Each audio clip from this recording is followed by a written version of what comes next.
a tail of the lizard. What kind of omen is that? Yeah, and it was still moving, so she just got her phone and started to film while it was moving until it stopped moving. And that was part afterwards of her installation where is this video of the tail moving. And so now when she had this drawing where like the snake, the line is traveling, it kind of made for me the parallel again, this big screen and also well, I couldn't stop thinking of just like a tapeworm. I had this awful relationship to a tapeworm. Wait a minute. Yeah, actually we should not.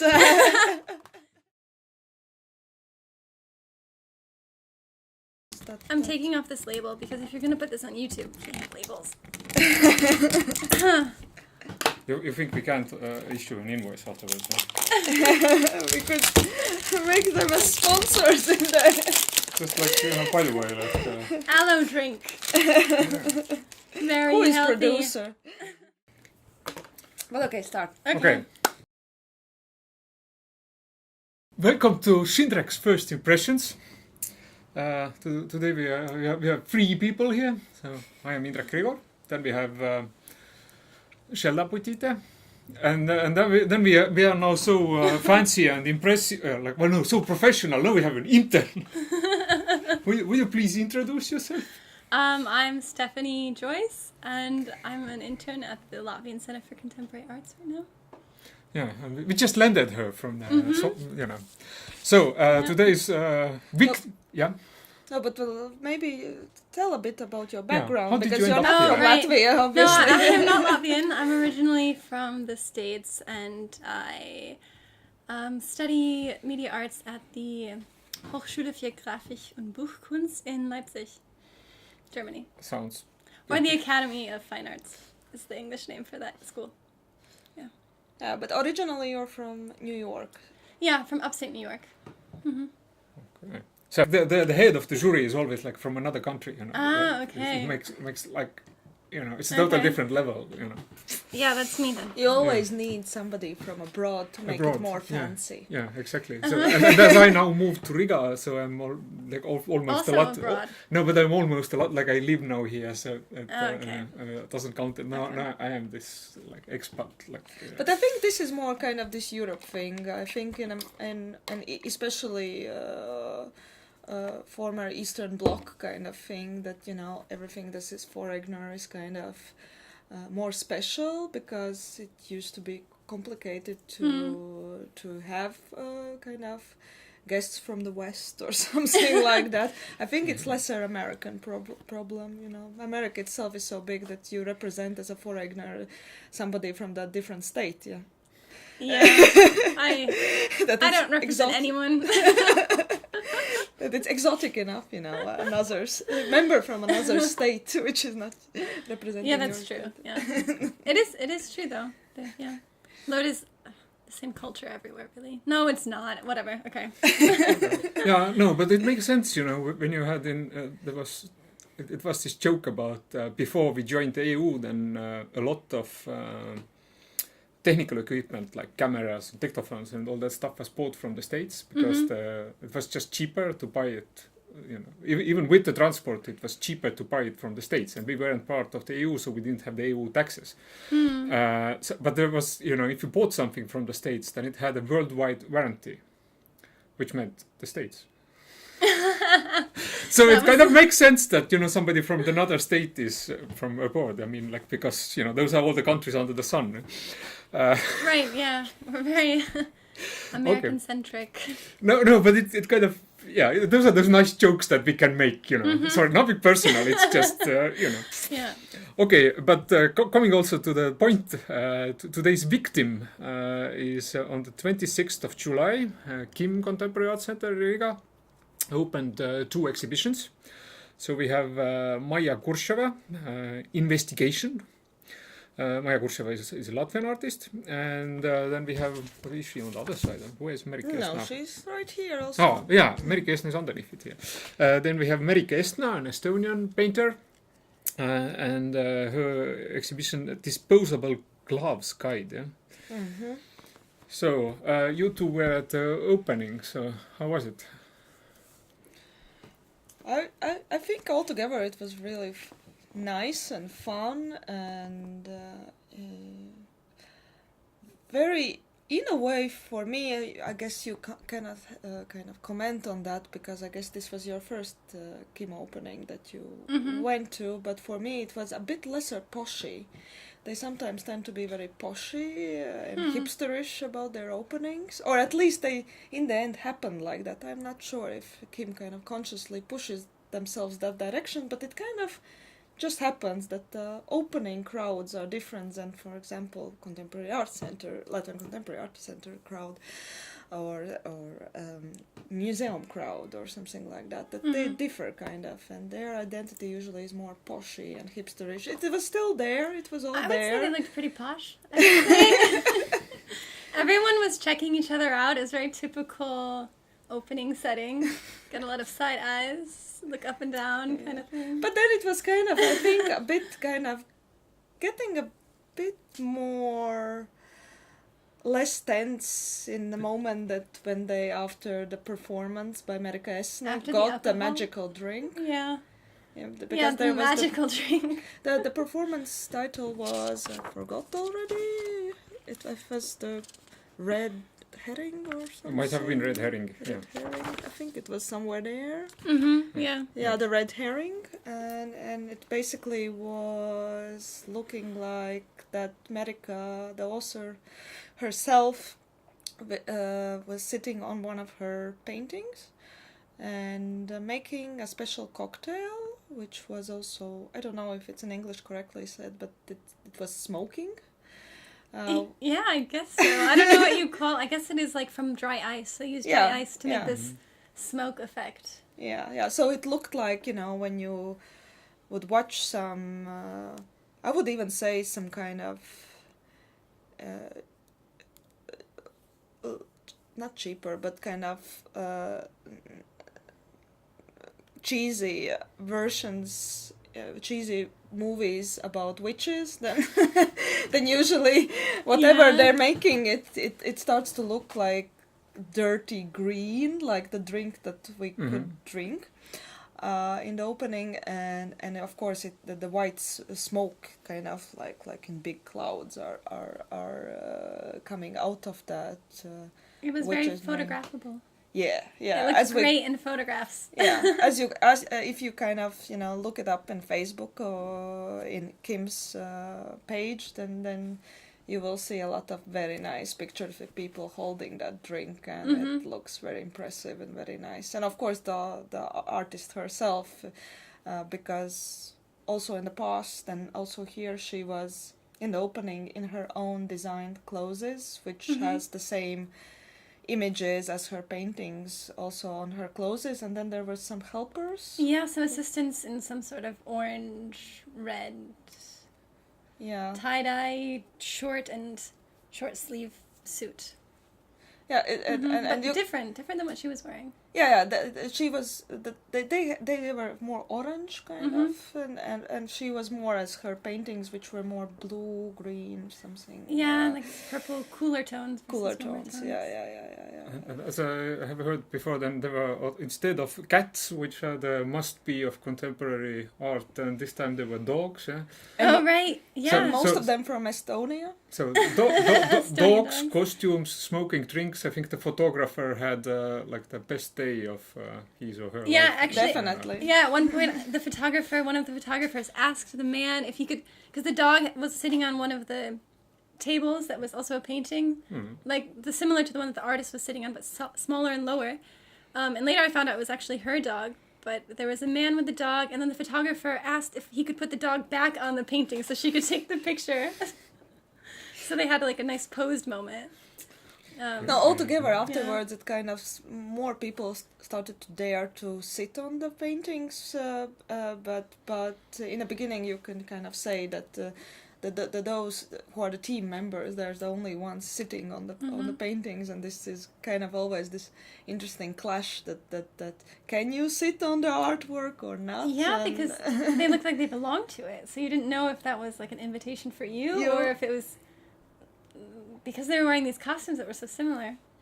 Exactly. But, And yeah. and with the Maia. And Estna has done it before. Like we couldn't sit on her paintings, but when she had the Kumu show, then you could wear the things. You could actually try them on. Yeah, the costumes clothes. the clothes were on a hanger, and so you were actually, you were asked to put them on. And then here was also this graveyard moment also in on which you actually also, that one was a bit more inviting to sit, but I anyway asked the project manager Evelyn Doutsep, can I sit on that thing? But they were benches. They looked yeah, benches. but that doesn't mean that you can sit on them. That's They are art true, that's installations, true. so... So would you? Yes. Okay. And you can actually afterwards in the photos of the opening actually see that some people were sitting there and posing, making fashion almost kind of Oh yeah. poses and the things that you cannot catch afterwards on the image. I don't know how it will be now when you go to when you're not in the opening, but in the opening the part of the installation was also those fresh white lilies.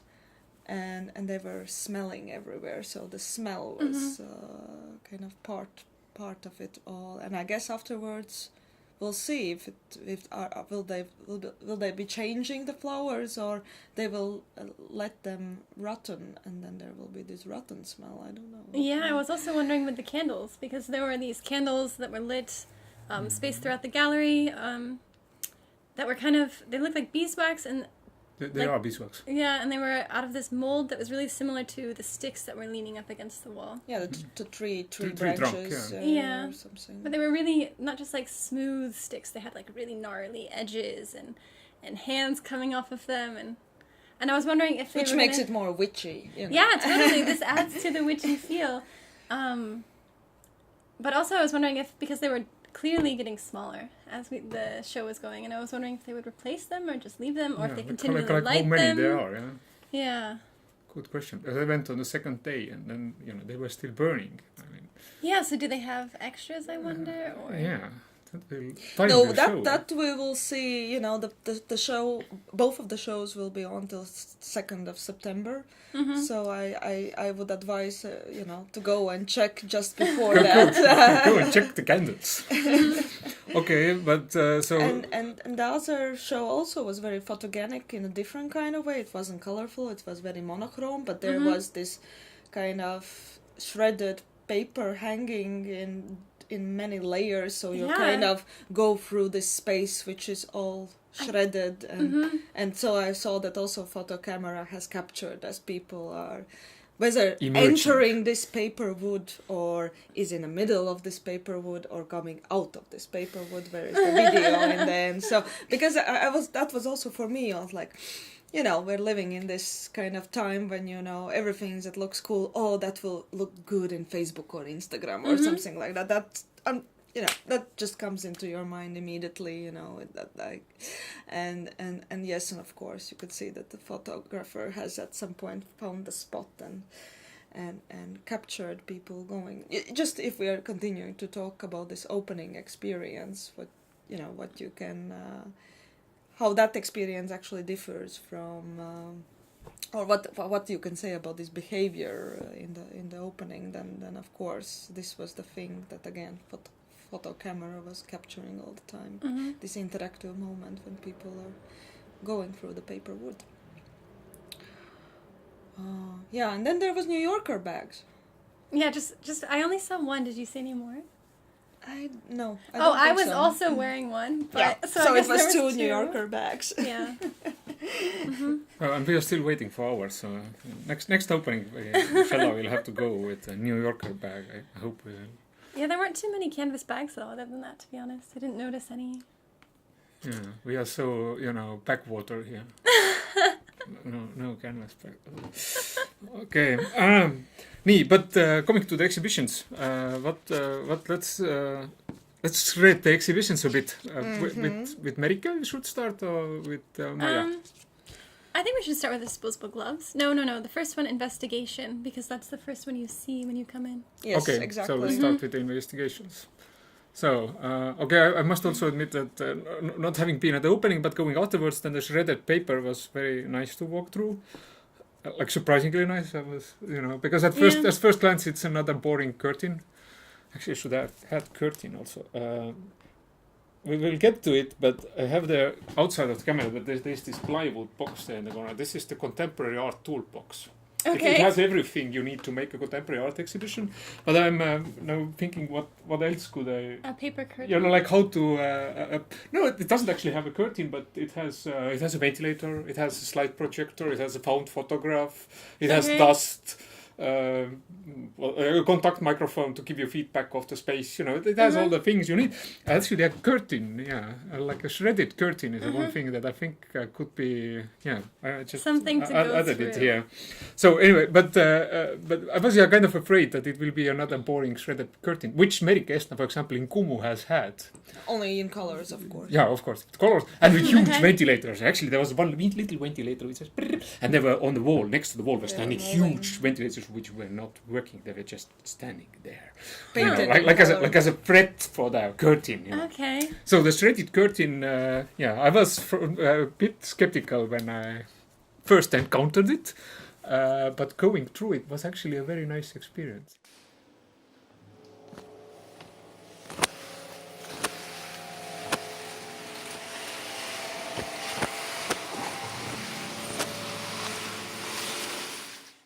It was a lot deeper than I Yeah, exactly. We just went and went. That's where the experience came from. I actually got a little nervous when I was inside of it because I have like a mild claustrophobia. So as I was walking through it, I was counting the layers. I was like, wow, it's more than 5. I didn't even count them because I got quickly lost. After the third, I have been several times asked on which floor I live, and then we had to joke after the third, I'm getting lost, so I have no idea. I lose count. So with Maija's curtain, it was also like after the third layer, I couldn't count anymore, and I got confused. I just got a little anxious, but it was okay. But it works on me every time. I really like to go through those kind of things. Yeah. It's just like you become this little child again, and it's like ooh, and of course all the children in opening enjoyed it, and. Impressive enough, it was still in one piece, actually. I was noticing that somehow it wasn't falling apart, though all these people were just tearing through it. It was somehow maintaining so Maia had really put in some thought into it, which is like respect, if you have... No, altogether, she if you kind of get to know her a little bit better than... or just, kind of follow what she's doing and her character, then she kind of feels like careless and a bit... totally. And kind of kind of just the wild child or something like that, but she's actually a huge professional, and it's kind of, that doesn't mean that she doesn't do all those things that make that paints her portrait, like drinking and partying and so somewhere in this bookshelf behind us is Maija's book Bad Trip, and it is really a bad trip. Okay. So many times also it is actually about drinking, and so, but wow, I did not get that at all from this piece. no, but because in here I kind of felt that this section, I think she has kind of two kind of big topics. One is the craft itself, which she's very connected with, which is the drawing and the illustrations and all that, because she was one of the brains behind the Popper Publishing, both magazine and a publishing house, which is all about illustrations and collecting different kind of interesting illustrations, and also the Low Gallery, Artist Run Gallery, which also works a lot with young artists and young draftsmen, and then she also has made a zine festival. If you know what is zine, then it's also a lot about actually making these little drawing books and comic books and experimental artist little pamphlets and something like that. So and she's an art academy actually teaching both illustration and graphic art. So this is kind of, I think, like kind of anthem, or I would say like hike, this Japanese hike.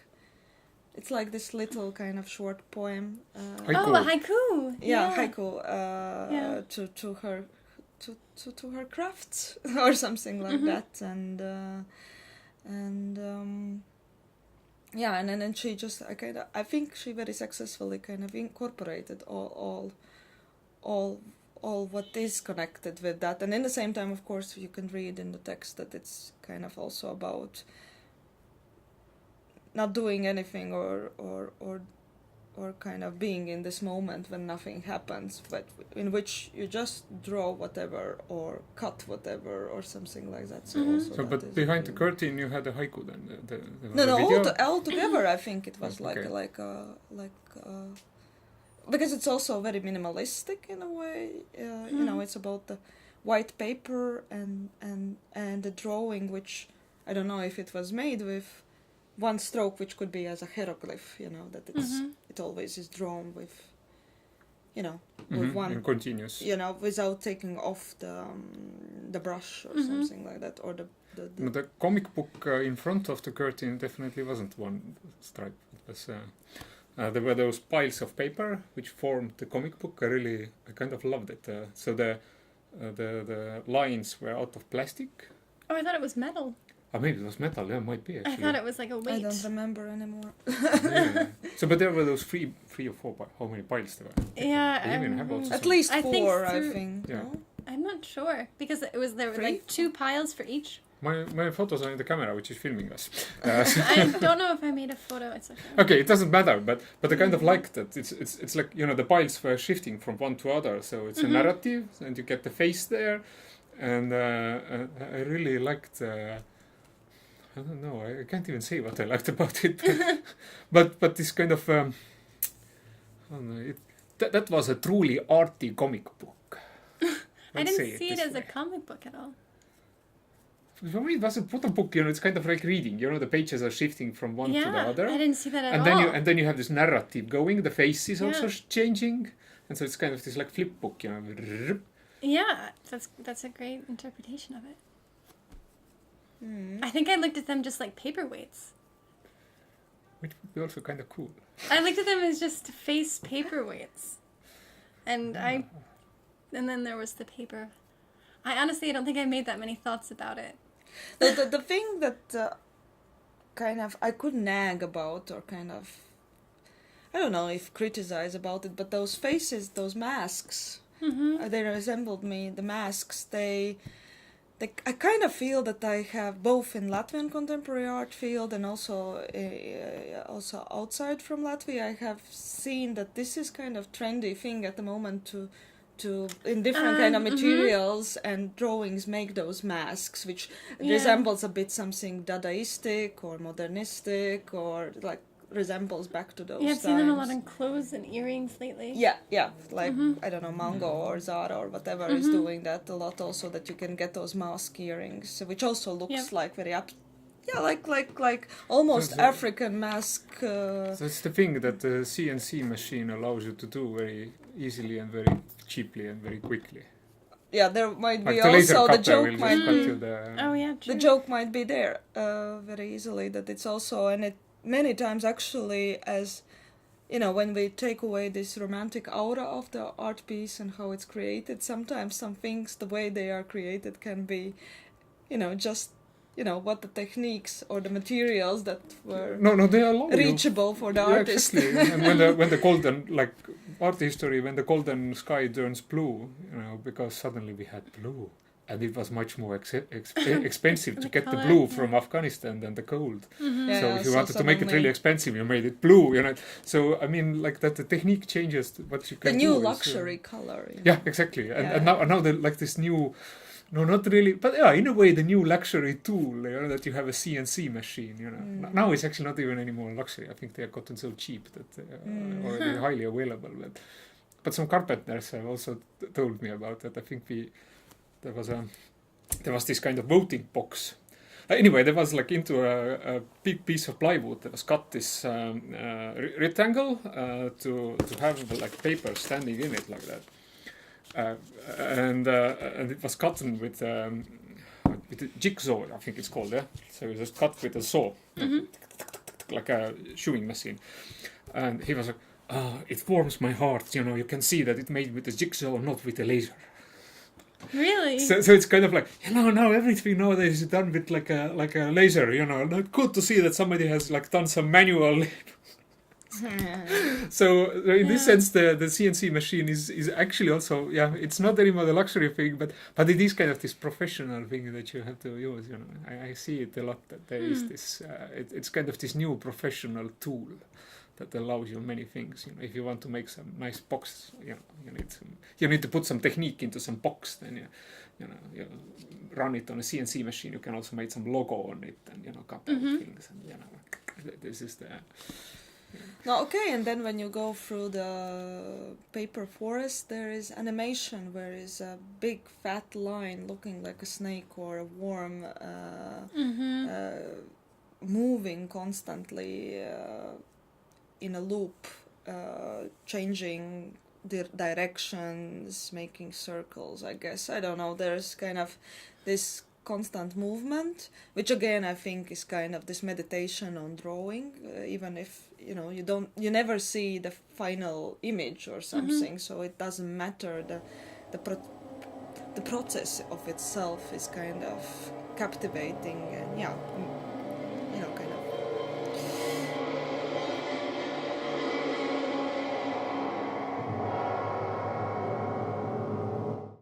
Yeah, like some kind of meditation process itself, or just enjoyable by itself. And I already, before the show, I was already saying that it a bit reminded me of one of her previous installation works, which was also, you could see it in the finalist exhibition of Purvīša Prize. This is this Latvian Contemporary Art Prize, and there you could see a video of a lizard's tail moving on the table until slowly the reflex of that tail kind of slows down. So it kind of, for me, felt like this continuous kind of image that she's using, that there's this kind of movement which is interesting by itself, or kind of magical by itself. Just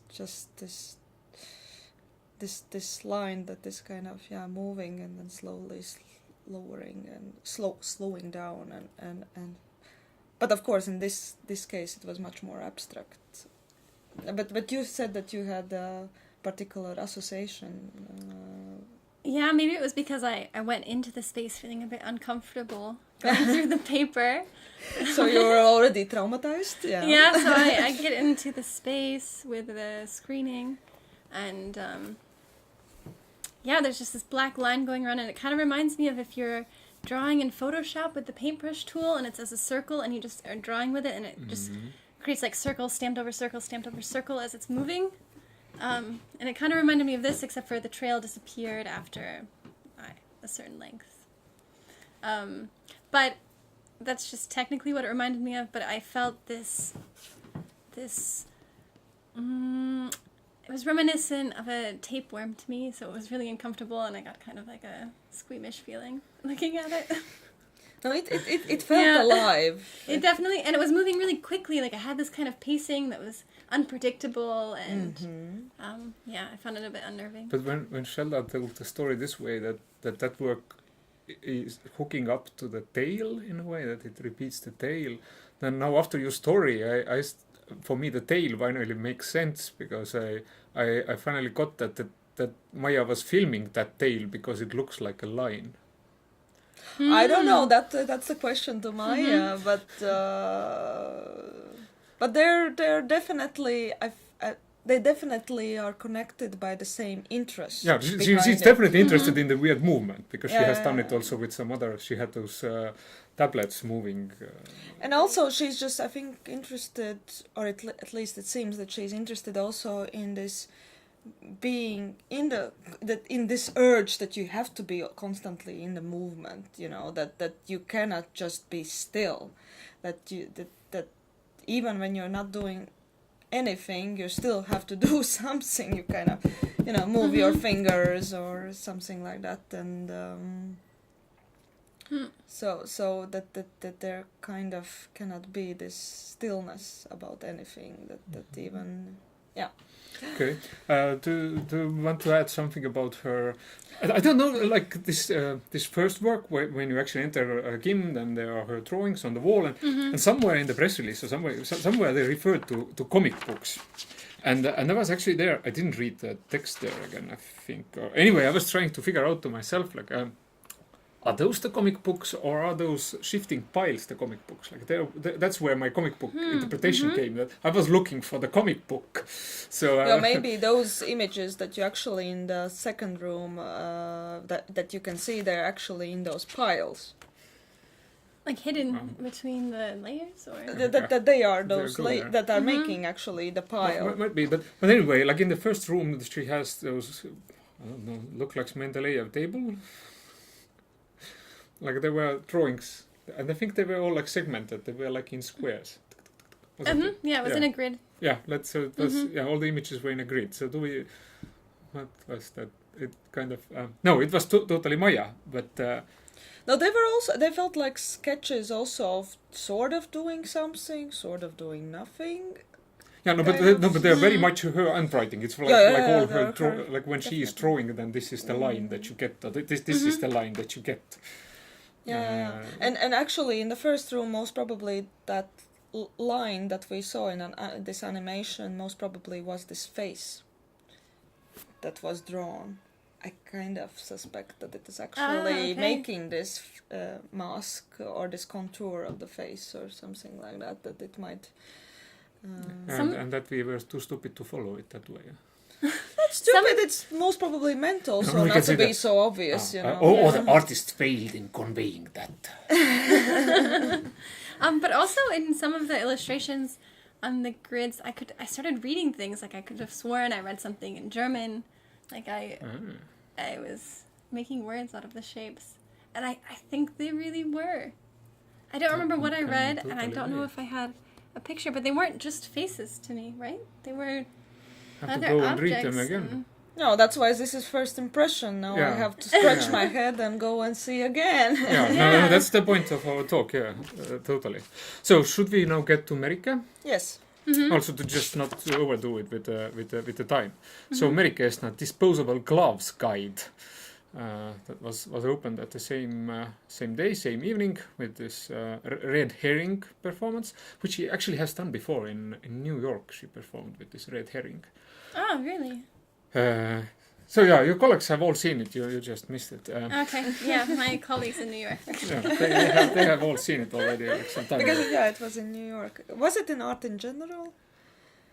I don't have the computer at hand, so didn't check that precisely. And because this is first impressions, then we also didn't do the research.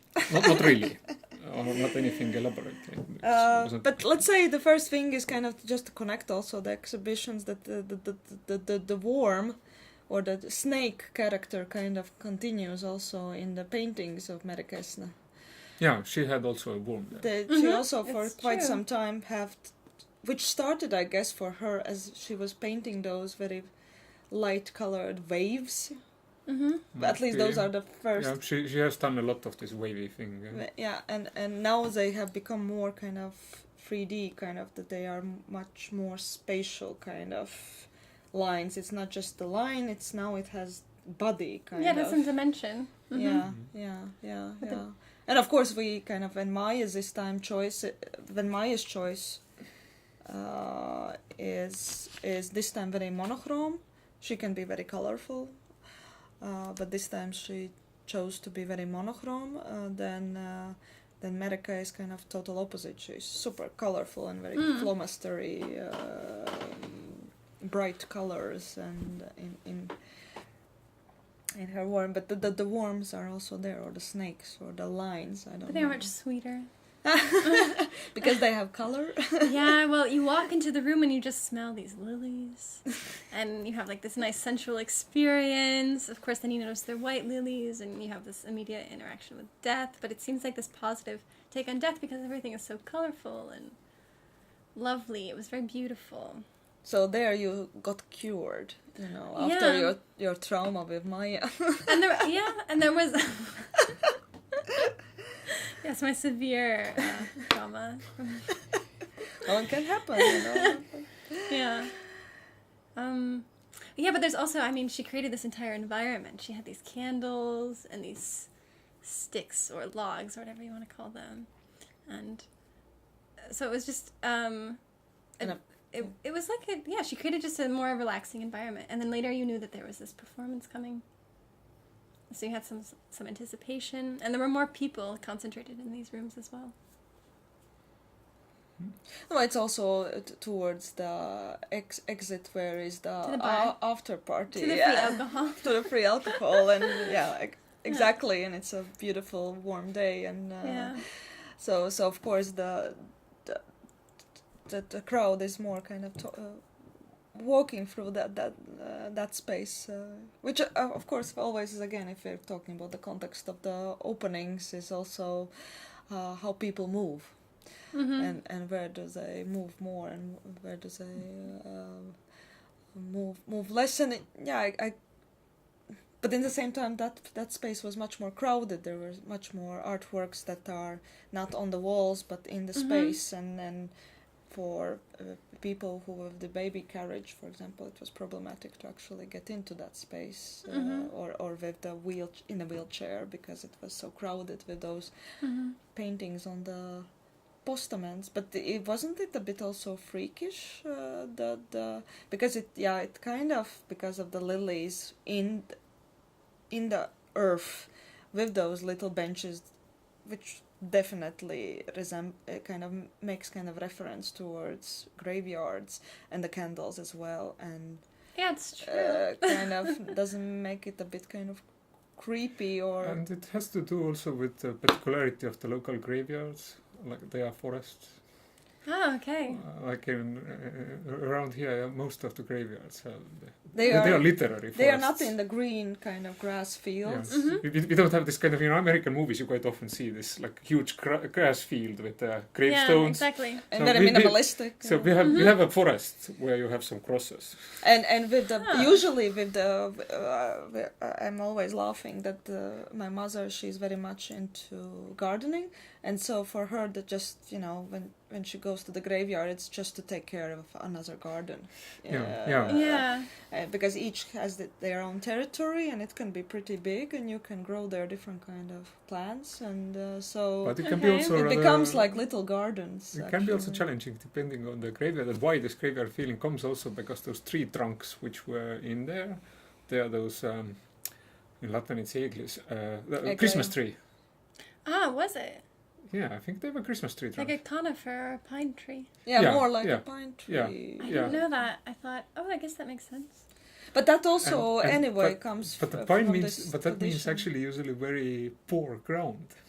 So it becomes also a challenge because people really want to grow there some beautiful flowers and things like that on the graveyard, but the original ground is really poor, and it's very dark. Because it's basically in the forest. And so it kind of, I know also the challenge behind it. It's kind of... No, so that's why there is particular flowers that are usually there. But in this exhibition, it wasn't about those growing flowers. It is about the typical flowers, the cut flowers that you see in the graveyards that are brought. And I don't know if it was conscious or unconscious, but a few days ago was in Latvia was this grave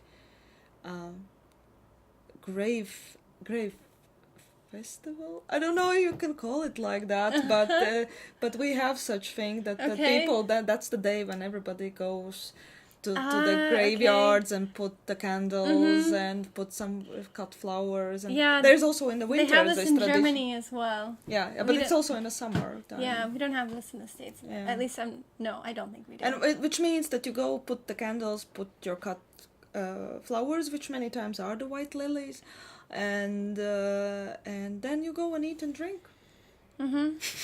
I heard a lot about how people only give odd numbers of flowers if something bad happens, like if someone dies, and an even number of flowers if it's a good thing. Yeah, there is a lot of symbolism also behind that. They have to always be in a pair, so 2, 4, 6, for 8. it to be a positive thing. or... Yeah, I think for the positive thing you needed a pair. That was the point. That if it's mooring, then you have this uneven number. Okay, so it's the idea of like this heteronormative couple. Something like that. No, it makes me go back just to exhibition and Count the count the flowers. flowers. Well, I didn't realize this. I read about it this over the weekend that you have this in your culture, this uneven... It's also not always followed and but I think there is something like that. Yeah. There are some So people when who are you very following afterwards goes to somebody's birthday party or just give as a present some cut flowers, never give pair. It's always as whether 1 or 3 or 5. Otherwise, it will be like. But in a graveyard, it's opposite. Yes, and in a graveyard, it's opposite. That there you go with the pair. Oh, I thought it was but don't the ask opposite. where the tradition no, I don't comes know from. anymore. Okay. Check that. Please check, everybody. Check that at your own, on your own kind of this responsibility. Check it online before you listen to us. Don't do what we just told you to do. Yeah. Okay. So there is this, but there is also this part which is very kind of witchcrafty also about it. Serpent. Serpents on the No, also the candles themselves, because they are not your typical graveyard candles. They are more something that you kind of, I don't know, which is kind of this amulet TV show inspiration kind of. Yeah. Which are kind of with some kind of cult, that you're waiting for some kind of weird other elements of the witchcraft that should appear any moment, like amulets or eye of some animal or weird leather books or something like that. But I feel like the imagery that was in the paintings didn't really go together. Yeah, that didn't really I didn't get this kind of witchy feeling. Like it did have a lot of these hand shapes that were kind of the outline of the gloves. And it was on different materials. Like I felt like some of the material was almost like wallpaper-like. And then there was a carpet, which was my favorite piece. Because I think carpets are just a fantastic material to utilize and hang on the wall. It was really beautiful. But those weren't witchy at all to me. Yeah, well, and she has used it before without any kind of feeling or reference towards witchcraft or even kind of going to that topic. I think it has never been present before. This is the first time I think I experienced, and Indrek as Estonian might comment more on Estnas. I need here some language help. How do you pronounce it? There is this, if you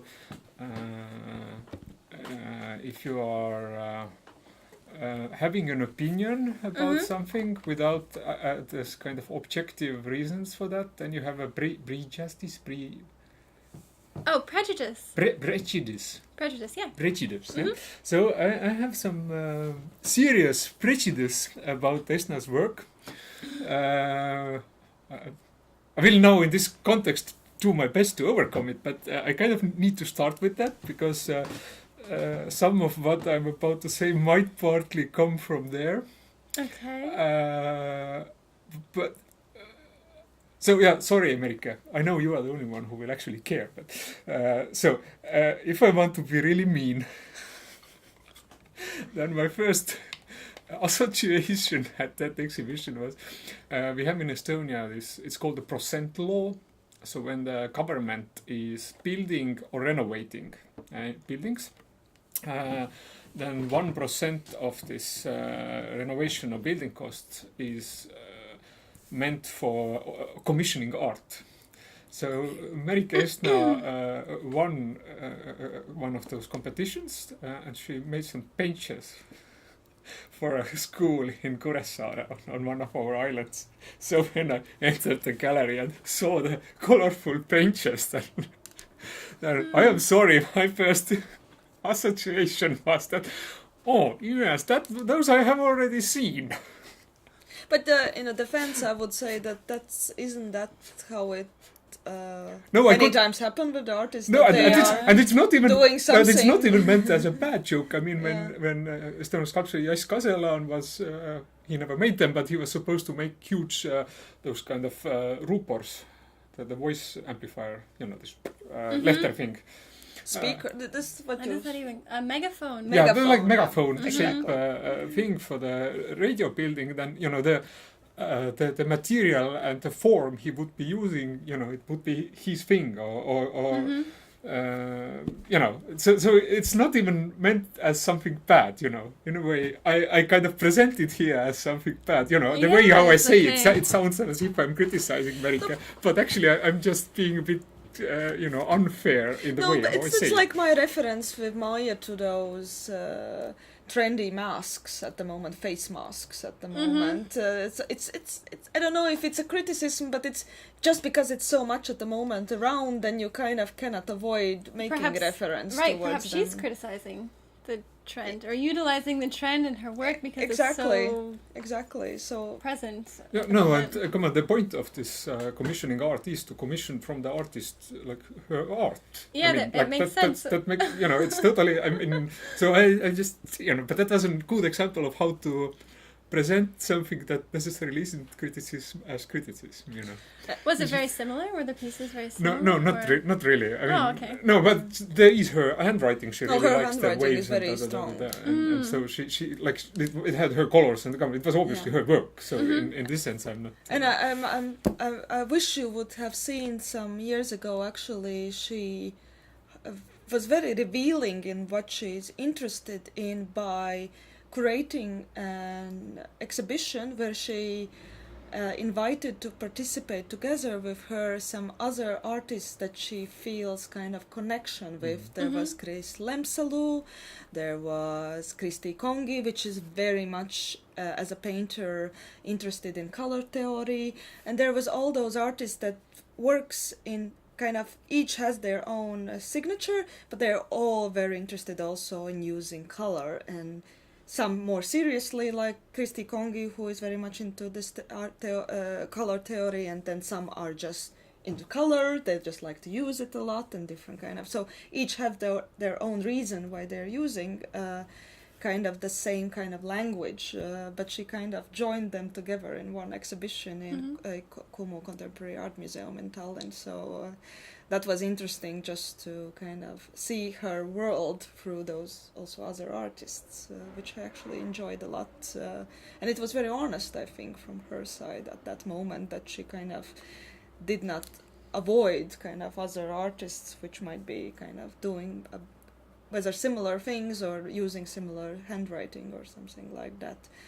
And you can always kind of, when you see her work, you can immediately, I think, say that it's her work, because she's kind of also is not with each project doing something totally different. But what was different is, and which I don't know, you can agree or disagree, is that what is in contemporary art more and more kind of coming back already for some time is kind of mysticism and magical thinking and something from the Middle Ages meeting Renaissance early, also in the color palette, also that it's kind of slowly again coming back through modernism, which also at some point neo-modernism kind of suddenly became very trendy, and then now I feel that this modernism kind of is starting to kind of change, and some kind of mysticism starts to appear, and it's still abstract, you don't know till the end for sure what it is about, what is the story, but you get this but I feel like it's weird feeling. There's this hesitation. It's not this full embrace of mysticism, it's this like hesitant tasting of mysticism. But in the same time I like that there is also, it doesn't copycat, they don't try to be totally reference to the Middle Ages or something that is very obvious kind of time period of mysticism, but they kind of use also some other artists, also the other Estonian artist in New York, performance artist, that they are using these trendy sneakers with high platform and flowmastery things and all those trendy cool streetwear and something like that, but in the same time there's candles and smoke and something kind of, and which also the last German pavilion artist. I was just thinking of Anna Imhoff and Faust as you said that. I was like, there's Anna the same Imhoff, thing. It's the this, very coolness and very contemporary, very street, but there is also this weird mysticism about it. I agree. Yeah. But about this imagery that Estna is using in German, there's a good word, Fabelwesen. It's kind of those magical creatures that you mostly have in kind of this early Middle Age art, like with the mosaics and everything, where you have those weird kind of, I don't know, half fish, half lion, whatever creatures. Mm-hmm. So I feel with those Estnas, those serpents that she had, that she is kind of, that this kind of, the way how she also uses color, it kind of has this mosaic character for it. Mm-hmm. Or, the way how the paint is distributed because of the way how she uses paint. So you have to kind of, from the mosaic, kind of the image emerges in a way. But the other thing that those serpents resembles me is what you can do in when you're in computer, something, whether consciously or unconsciously, goes bad, so it copies itself and becomes this some kind of. Now in Valderai bar in Avot Street, they even made an evening where you could go with your old computer, if you don't care about it because it will be damaged during that procedure, is to put a virus in it, and then what happens to your computer and what it creates, and it's actually beautiful images that you could see. It's actually, your computer is agonizing, it's dying, everything is blurring and everything is like kind of glitch going art kind of. yeah, but in the end it actually, this visual, the last song of the swan is actually very beautiful. So that also a bit kind of this computerized effect also for me was with those snakes kind of present, the digital kind of image was for me also very present. It wasn't just painterly objects. But I want to come back to my prejudice. Mm-hmm. Perfect. Yeah. Okay, thank you. I can't even properly write it, but I really like the word because I really like the meaning. Yeah.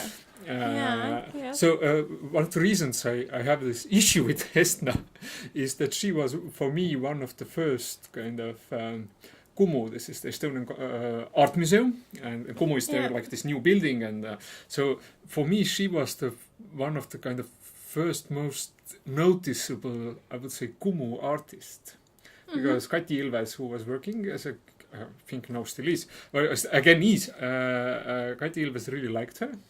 And so she kind of sneaked into several exhibitions. So Šelda already mentioned the exhibition was Merike Estna Maia as a painting or something like that, or Maia and painting, whatever. That was a group show that she kind of initiated, but she had been also in some other shows, so she's constantly She was this internationally recognized Estonian artist. Yeah, so she now was... it's much more of them, she but was, in that time she was working still, in London, and so she was really kind of pushed, and then the another London similar... galleries are working with her, which is again also a big thing. But you can also see that the Kumu curators love her, so let's... and the same goes for Katja Novitskova, for example. So I have with them both kind of this problem. And I have the same problem with Kris Lemsalu. She isn't a Kumu artist, she is more like this Estonian Contemporary Art Center artist. But Katja is more the last Venice Biennale artist representing Estonian Pavilion. Yeah. Okay. And Maria Metsalu was the Estonian who was together with Merike Estna in New York performing. That was the name. So, I have, because they are those big kind of institutionally represented artists, that's why I kind of am a little bit been about them, which is in this sense unfair, because we could easily say that I don't know, Jas Kaselaan and Alar Tuula, the artists of Tartu Art House, which I was running, I'm pretty sure if you would make a statistics, then they have had the most shows.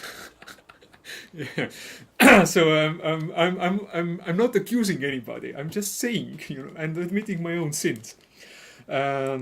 Sure, but can I have one more thing, because you referred to Maria Metsalu and also the contact between Estna and Metsalu. Then Metsalu's performance in New York, it had a lot of candles. Yeah, in her shoes, she was kind of lifting up, And in some other places too. and some Okay. other, yeah, she had. So when I in the beginning talked about the curtain that belongs to the contemporary art toolbox, and yeah, Now it's time the for dogs instead of the cats. But I think it now might be the high noon of the candle. I have to look around. Okay. But I'm pretty sure the candles might be the next big thing. You know. The ventilator, I haven't seen one for a quite long time anymore. Even the little white shelf is kind of. I guess this will survive for a bit longer, but But there are it some also things, has yeah. gone a bit off. Yeah. That it's not so obvious now. You don't see in every second show anymore the little white shelf. What is the little white shell? Like literally, the little white shelf where you have something on. Yeah, and then Like an a- object or an image Yeah. on that little shelf. What you have this on the IKEA shelf on the wall, and there's Ah, there's a okay. photo leaning against the wall. Ah, okay. Or some little object is put Yeah. on there or something Yeah. like that. That's it's like kind of jokes about contemporary art. Okay. And I mean, just also kind objects that you most yeah. The trends of contemporary yeah, art. or now one of them is still visible, which Indrek is in his performances talking about, is that there has to be something leaning against the wall. Yeah. And as we see in Merike Estna's exhibition part, the branches again leaning against Yep, the wall. So there's this, they are just this contemporary art language jokes that they're making, kind of, that what is those things that you kind of expect already seeing usually in those exhibitions, and they usually are. Yeah. At least one of them, if not all of them. Oh, this would be a really interesting list. Yeah. Yeah, no, but it's also about like art language, like the language that we are using or how we are talking. We use the same stamps. Yeah, of course. Trying to kind of heal myself from international art English, but most probably not too successfully. But so again, like I want to make clear that when I'm nagging about those things, then I am aware of Yeah. being guilty of the same things, maybe in another format, but yeah. Okay, any final notes? I have yeah. actually a question to you, Indrek, because when you obviously did not go with us to the opening, so you went a bit later, and afterwards when I asked you how did you like it, then you actually said that the surprisingly good shows in Kim. That's surprising for you, kind of. You like those exhibitions, which kind of refers to that you're not always happy with the exhibitions, or they are not just to your taste or your liking, the things that Kim is doing. Can you a bit elaborate That was now a brutal provocation. Sorry, but I was too tempted. Yeah, I know, but it might have to do with my personal taste. Might have to do with my personal taste in this sense that I tend to like overcrowded exhibitions. Ah, so like this. Yeah, exactly. So yeah, Merike Estna's plan is like perfect. I was like, so much to see. But also with Maija's work, that she really filled the space. She had the space and she used all of it. So yeah, one of my traumas with when Kim was still in another building. So you go into the gallery and there's a little white shelf on the wall and there's a book, and it was a pretty boring book. I can't even remember what was in there. But it was literally pointless. I'm sorry, but I am this. I really loved Victor Massimiliano's Venice Biennale, the central show, because it was just so overcrowded. It was like there was far more than you could perceive. Like it wasn't even meant to be. It was like really this. Shelda likes those curiosity cabinets, where you have those little shelves with like a lot of like this. 19th century type of exhibition, or like even 18th century type of exhibition making, where you have the paintings on the wall like based by the size, so they would fit more of them on the wall. So this is more, like this is like the things that I kind of like it when there is a lot. So it depends. I still wanted. I have seen some shows which I hate for that, and some like Venice, one of the Venice Central Exhibition shows by Massimiliano Gioni, where I loved it. It was so intense, but I really loved it. But there has been also some shows that kind of, for me, because of that, I kind of lose it. I there is no, if they don't manage to still have some kind of focus, then it's kind of just a flea market for me, sorry to say, kind of that you know, I just kind of, you know, look, maybe something will catch my attention and then I will focus on that, but many other things will get lost for me because of that, and so, which can be a method as well. Yeah, it's okay. It's so. But I will admit also that this time, and we were actually with you talking about it, there is this documentary called Beauty is Embarrassing, and that I caught myself sitting afterwards in the courtyard of Kim thinking about that. I was very mesmerized how both of the shows were just beautiful visually, and I was a bit embarrassed by that time, that they have caught me that I already was in love with both of the shows because they were just so beautiful. And I was feeling guilty. I guess this is this conceptualism and minimalism kind of heritage, which kind of had taught you that the idea is the most important, and that, you know, that the aesthetic part is kind of neglected as maybe nothing, not the, you know, that you should not get into the trap of the beauty or something like that. So I guess that's where the conflict starts to occur in me, that I kind of, they have trapped me. It's like Hollywood movie with beautiful music. They are manipulating with me. Oh no, but I like it so much that I can't resist it. It's just so beautiful, or so. Yeah, I like to be enraptured by the sublime. I'm always a bit kind of, I like the sublime, but I'm always kind of, is that all it is? You can indulge briefly. I think it's a nice experience, and then step back. So yeah, that the joke about the beauty is embarrassing. Beauty is embarrassing. But I was actually, because we anyway blew the time limit. That's then. Instead of say when we're in the end of the speech. That's instead of say when the drum has been broken, like, you know, when you have hit it, when you have broken the drum, then break also the sticks. So, Okay. I was in a way not complaining but telling to Shelda. But the problem why I was telling you is the same. Beauty is embarrassing. That you know, we have Merike Estna, the contemporary artist, you know, like no question, institutionally. And what she is doing, she's like, you know, playing a witch and using some kind of, you know, it's a grave and it has this kind of middle-aged mysticism in it and whatever. And it's like, and when we look at this New York performance at Maria Metsalu's performance, which is like really this like body-based, like this. Looks like a ritual. Yeah, we have in Estonia this non grata school, which was totally neglected because they were not contemporary, because they were doing those expressive, like angry, ugly, naked performances. Kind of Nietzsche things. Yeah, like meat all around the place. Meat and blood. But very beautiful, kind of baroque kind of way. Yeah, so just like over the top, you know, with really weird masks and whatever, oh! And they were totally neglected because they are doing this ugly 1960s expressive performance, which is not contemporary. So let's like pull you, and like now we have this kind of, you know, because I was also recently reading from one of our leading curators from like 90s, early 2000s, Anders Herm, and was reading his article about the Estonian video art in the book Noisy 90s.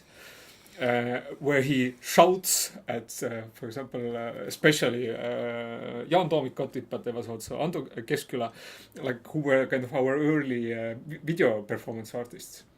And Herm is like, you know, he's insulting them by accusing them of being those shamanistic, you know, naturalists or whatever. Like, this is the shit that was done in the 90s. Like, now we have contemporary art, but this kind of mystical thing is from there. So I have a little bit, like, with this beauty is embarrassing problem with Merike Estna's work now, because I have been taught that this is not contemporary art. So I feel kind of this conflict in my mind that I know, because I always perceive myself as being a little bit aside from the because I never lived in Tallinn, so I'm from the backwaters, so I need to be taught what is the right thing. So we have always kind of this also kind of ironic comments on, what is contemporary. And so it's kind of always very nice when you have figured out your enemy, or when you know what is contemporary, and then it's very easy to oppose. Yeah, so I used to know what is contemporary, and now it's changing, and it's kind of unpleasant. I need to refigure all my. I need to redo my stand-up, because the contemporary art is changing. Like, how annoying is that? Sorry for that, but monologue is the new black. Yes. That's our kind of motto. I like this, yeah. But maybe as a side note, I can just say that actually in the opening day, which was the 26th of July, was the day when unofficially was announced that the next Venice Biennale Latvian pavilion artist will be Daiga Grantiņa, and it will be produced by Kim Contemporary Art Center. So actually they were in the opening of both artist exhibitions, were constantly congratulated on because it's not officially said yet, but everybody already knows, typical, that they have won. And so that was kind of this side celebration at that point also. And so 3 parties at once. Yeah, and the interesting part was when Stephanie is working now as an intern in Latvian Contemporary Art Center, which is not Kim Contemporary Art Center, but they both have similar titles of the institutions. Then actually this time, which I think is the first time, and it's a bit weird, but I hope it will be great, is that Kim and Contemporary Art Center will actually work together to make this Venice Biennale pavilion, because the head curator of this pavilion is Contemporary Art Center curator Inga Lāce, and Lithuanian curator Vytautas. Oh my God, sorry, I'm always having trouble to pronounce his surname. Sorry, not Vytautas, Valentinas Klimašauskas, sorry, Valentinas. But I have a bit problems usually, which for a short time, but was running as a creative director, Kim Contemporary Art Center, and so now they will work together. And the artist is Daiga Grantiņa, who is living in France. She just had a show in Tokyo Palace, which is a big thing because this is a very important contemporary art exhibition space in Paris, in the context of contemporary art. And she has shown her works also in Kim, and there is some kind of parallel also there. That her works are also kind of a bit mystical objects and very colorful at times and almost organic, that it's kind of something is created from that form and something is emerging. And Estonian next national pavilion artist will be Kris Lemsalu, which we mentioned in the context of Kumu exhibition. Kris is more like the Estonian Contemporary Art Center. And it will be represented as all their pavilions are represented only by one institution, which is Estonian Contemporary Art Center. Wow, okay. And there is again also she's more into kind of mixing together kind of more realistic forms and creating also some kind of mystical character, so it can be a big male figure with attached dog's face, she works a lot with ceramics but it's also very painterly, very colorful. But what we can say they all have is this fairy tale kind of thing. It's not even it doesn't even necessarily need to be mysticism in kind of occult but manner. It a bit starts to look because it's so weird, and in Lemsalu's case sometimes it's used also the word kitschy, just because how she puts together things and so, But yeah, I guess the fairy tale or this kind of... Because like why this fairy tale came up is that when she had the joint show with the Pääsuke in Tallinn Art Hall, then the show was called The Beauty and the Beast. So it was like literary, it's a fairy tale. Yeah. But actually occultism is something that we also could talk in the context of contemporary art and how come it now again appeared and how come the art critics are totally incapable of talking about it. Which we didn't do. I think it's even significant that we didn't really do it. No, I think we kind of went through quite a lot of analytical stuff in our brain, taking in consideration this is first impressions. And no serious research has been done as a background. And we still managed to talk more than an hour without any... Which I have some good editing. We got from the hip, you know. Like shooting from the hip. But I think that means that there was actually something to talk about, isn't it? Yeah. So sorry, dear artists, when we kind of were offensive at times, but that only means that there was something to say about you. There would be criticism if there would be some serious criticism to do, actually. So I think that the harshest things that we said, I think also was the harshest to say about that show. I don't know. I have to still think about it, but I think altogether they are very nice 2 shows to see in Kim. Sorry, I just realized that the carpet that I was mentioning earlier is made out of her hair. Of course, the hair. And this, I think this brings it back to the occultism. Yes, definitely. Hand-tuft wool in artist's hair. Yeah. This is really important. Because that's already voodoo stuff, but also, of course, witchcraft. Because we didn't see the connection before with the paintings on the wall or the tables and now. Yeah, because Sorry, I also didn't... This is really important. I just didn't noticed also read... I actually liked this fragments from the Scattered Toe, was the work called. Mm-hmm. I even looked at it, but I also didn't realize the material. No, I thought it was... That's really magical clothing. Yes, I thought it was just like a normal acrylic... whatever material. I didn't thought about the materials. Yeah. Okay. Great, okay. Okay, so very Brothers Grimm's. Yeah. Let's agree on that and let's maybe finish here. Yeah. Okay, so sounds good. Thank you for joining us. Yeah. And the camera's overheated itself, I think, or something has happened to it anyway. But the last minutes are missing. Sorry. Yeah, the video died, but oh well. No, but most of the parts, because I could see it in the mirror. Really? It was actually filming most of the part, I think.